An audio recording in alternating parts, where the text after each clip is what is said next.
Student, this is the second part of this lesson. State that had enjoyed considerable independence under the Mughal as वतन जागीर, वो राज्य जिन्होंने मुगलों के अधीन स्वतंत्र रूप से अपने आप को फायदा उठाया एज वतन जागीर के रूप में. दिस इंक्लूडेड सेवरल राजपूत प्रिंसिपलिटीज, इसमें बहुत सी राजपूत रियासतें थी. द लास्ट ग्रुप इंक्लूडेड, और जो अंतिम समूह इसमें जो शामिल हुए, under the control of Marathas, मराठों के नियंत्रण में थे. सिख एंड अदर, और अन्य सिख और जाटों के रूप में. These were of different sizes, ये विभिन्न आकार के थे. And had seized their independent, और उन्होंने अपनी जो स्वतंत्रता थी वो मुगलों से छीनी. After long drawn arm struggle, काफी लंबे सैन्य संघर्ष के पश्चात. द ओल्ड मुगल प्रोविंसेस, पुराने मुगल प्रांत. Among the state that were card out of the old Mughal provinces, अन्य दूसरे राज्यों के मध्य जो कि पुराने मुगल प्रांतों से होकर निकले थे 18वीं शताब्दी में. Three stand out very prominently, इसमें तीन मुख्य थे. दीज वर, ये थे अवध, बंगाल और Hyderabad. All three states were founded by number of high Mughal nobilities, इन तीनों राज्यों की जो नींव थी, इनकी आधारशिला थी, बहुत से उच्च स्तर के मुगल जो सामंत थे उनके सदस्यों के द्वारा की गई थी. वो had been governors of large provinces, जो कि बड़े प्रांतों के सूबेदार थे. सादत खान, मुर्शीद कुली खान और Asaf Jahan. All three had occupied high mansabdari position, इन तीनों ने बड़ी मजबूती से मनसबदारी पद ग्रहण कर लिया था. And enjoyed the trust and confidence of the emperors, और सम्राट के विश्वास और सच का यह फायदा उठाते थे. Both Asaf Jah and Murshid Quli Khan held a zat rank of 7,000 each. आशफ जहां मुर्शीद खान दोनों ही 7,000 रैंक का एक जात रखते थे. वाइल सादत खां जात वाज 6,000, सादत खां का जो जात था वो 6,000 का था. हैदराबाद, निजाम ul Mulk Asaf Jah the founder of Hyderabad state, जो कि हैदराबाद स्टेट का फाउंडर था, संस्थापक था, was one of the most powerful member at the court of Mughal empire Farooq Shah. जो मुगल सम्राट फारूक शाह था उसके दरबार का सबसे शक्तिशाली सदस्य था. He was entrusted with the governorship of Awadh, वो अवध की जो सूबेदारी थी उसमें काफी हित लेता था. And later given charge two of Deccan, और बाद में इसे दक्कन का भी चार्ज दे दिया गया. As the Mughal governor of the Deccan provinces, Deccan प्रांत के मुगल सूबेदारी के रूप में ड्यूरिंग 1720-22 आशफ जहां हैड ऑलरेडी गेन्ड कंट्रोल, आशफ जहां ने पहले ही नियंत्रण हासिल कर लिया था over it's political and financial administration, अपने राजनीतिक और वित्तीय प्रशासन पर. Taking subsequent advantages of the turmoil in the Deccan, जो कि दक्कन में इस प्रकार से जो उथल पुथल हुई उसका उसने बाद में फायदा उठाया. And the competition among the court nobility, और जो दरबार के जो सामंत थे उनके मध्य जो प्रतिस्पर्धा था उसका भी उसने फायदा उठाया. He gather power in his hand, और उसने शक्ति अपने हाथों में ले ली. And became the actual ruler of that region, और क्षेत्र का वास्तविक शासक बन बैठा. आशफ जहां ब्रोड स्किल्ड सोल्जर्स, आशफ जहां जो था वो कुशल सिपाही लेकर आया, सैनिक लेकर आया, और प्रशासन फ्रॉम नॉर्दर्न इंडिया, उत्तरी भारत से. Who welcome the new opportunities, और जिसने नए अवसरों का स्वागत किया दक्षिण में. ये अपॉइंटेड मनसबदार, उसने मनसबदारों की नियुक्ति की. एंड ग्रांटेड जागीर, और उन्हें जागीरें दी. Although he was still a servant of Mughal empire, यद्यपि वह अभी भी वे मुगल सम्राट का एक सर्वेंट था.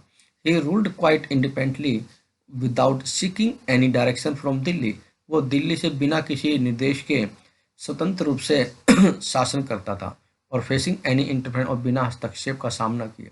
The Mughal empire merely confirmed the decisions already taken by the Nizam ul Mulk of आशफ जहां, जो मुगल सम्राट था वो मुश्किल से ही जो आशफ जहां के जो निर्णय थे उनको पहले ही कन्फर्म वो मुश्किल से कर पाता था, पक्का कर पाता था. The state of Hyderabad was constantly engaged in A struggle, जो हैदराबाद स्टेट का जो हैदराबाद राज्य था वो पहले से ही निरंतर संघर्षों में उलझा हुआ था मराठों के विरुद्ध पश्चिम में. And with independent Telugu warrior, और जो तेलुगु योद्धा थे, स्वतंत्र जो तेलुगु योद्धा थे ऑफ द प्लेटू दक्कन के, उनके मध्य. The ambition of Nizam ul Mulk Asaf Jah की जो कामनाएं थी to control the rich textile producing areas of the Coromandel coast, वो थी कोरोमंडल तट पर जो सूती कपड़े की जो अग्रणी क्षेत्र थे उन पर नियंत्रण करना। इन द ईस्ट, पूर्व में, वार चेक्ड बाय द ब्रिटिश, पूर्व में उसे ब्रिटिशों के द्वारा प्रतिबंधित कर दिया, उस पर उस सीमाएं लगा दी, उसको रोक दिया। Were becoming increasingly powerful in that region, जो कि उस क्षेत्र में शक्तिशाली के रूप में उभर रहे थे। अवध, बुरहान उल मुल्क सादत खां वाज अपॉइंटेड सूबेदार ऑफ अवध इन 1722। बुरहान मुल्क सादत खान ने 1722 में उसे अवध का सूबेदार नियुक्त कर दिया। And founded a state which was one of the most important to emerge out of breakup of the Mughal empire. Mughal साम्राज्य के टूटने के पश्चात वो एक मुख्य और महत्वपूर्ण राज्य के रूप में उसकी आधारशिला रखी। Awadh was a prosperous region, Awadh एक समृद्धशाली क्षेत्र था। Controlling the rich alluvial Ganga plain, जो कि गंगा मैदान के जलोढ़ मिट्टी से बहुत ही समृद्ध था। एंड द मेन ट्रेड, और जिसका मुख्य जो व्यापारिक मार्ग था between north India and Bengal, वो उत्तरी भारत और बंगाल के बीच या मध्य में था। Burhan ul Mulk also held the combined offices of subedari, जो बुरहान मुल्क था वो सूबेदारी, दीवानी और फौजदारी के सामूहिक रूप से कार्यालय चलाता था। इन अदर वर्ड्स, दूसरे शब्दों में, he was responsible for managing the political, financial and military affairs of the province of Awadh. वो अवध प्रांत के जो राजनीतिक, वित्तीय और सैन्य मामले थे उनके प्रबंध के लिए वो जिम्मेदार था। Burhan Mulk tried to decrease the Mughal influence in the Awadh region. Burhan Mulk ने ये प्रयास किए कि अवध क्षेत्र में जो मुगलों का प्रभाव है उसको कम किया जाए।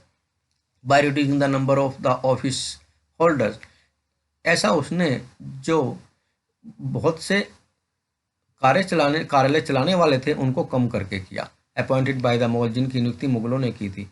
ही also reduce the size of jagir, उसने जागीरों के आकार को भी घटा दिया।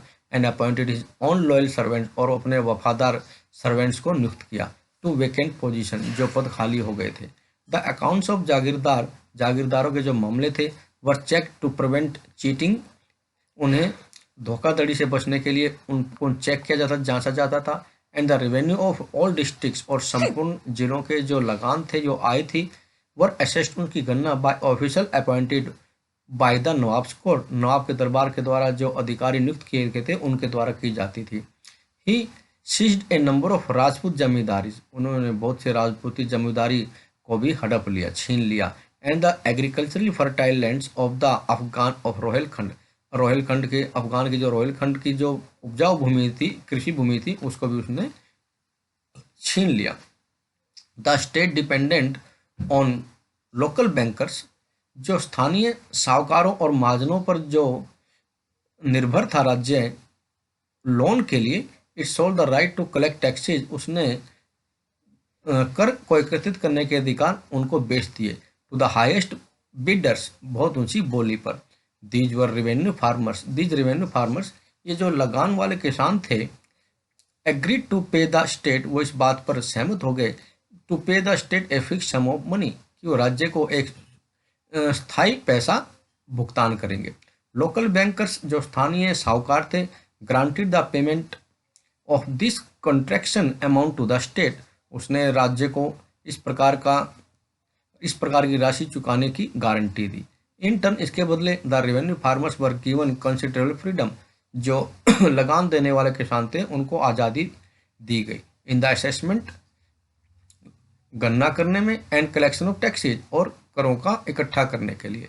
These developments allowed new social groups, इस विकास ने नए सामाजिक समूह को अनुमति दी, जैसे कि मनी लैंडर्स, साहूकार और बैंकर्स।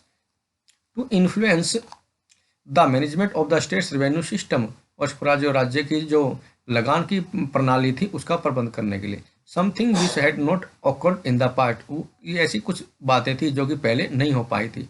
Augustine, thank you.